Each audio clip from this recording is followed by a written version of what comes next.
Sur le coup, tu te disais qu'elle allait finir par aimer ça. C'est pas parce qu'en ce moment elle dit non qu'elle finira pas par aimer ça, si tu continues. Alors tu y as désobéi. Tu l'as tout de même touché, caressé, embrassé, et bien plus encore, en te disant qu'elle finirait par s'en remettre. C'est ta blonde, c'est son devoir de te satisfaire, elle t'appartient après tout. Sauf que tu t'es trompé, mon grand. Elle n'est pas ton objet. Elle n'est pas obligée de subir tes mains sur son corps et son membre en elle si elle ne veut pas. Elle a tellement pleuré cette nuit-là. Tu l'avais trahi. Tu t'étais permis de toucher à sa chair cadenassée. Toi, l'homme qu'elle aimait. Toi, la seule personne en qui elle avait réellement confiance. Tu venais de la trahir, de la détruire.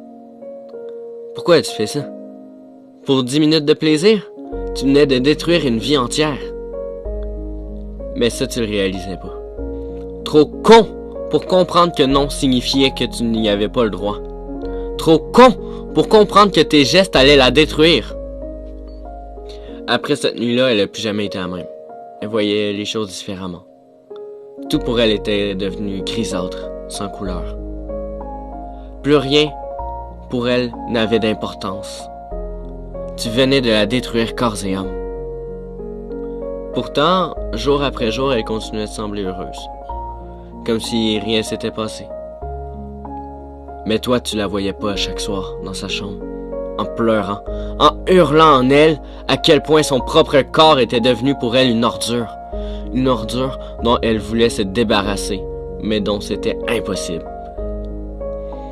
Elle a finalement trouvé comment se débarrasser de cette ordure. Elle a mis fin à ses jours. Elle a quitté son corps, sans comprendre qu'en réalité, l'ordure c'était toi. Aujourd'hui, tu regrettes de l'avoir ainsi touchée, blessée. Tu voudrais tant t'excuser auprès d'elle, t'excuser d'avoir anéanti sa vie, mais c'est impossible. Il est trop tard maintenant.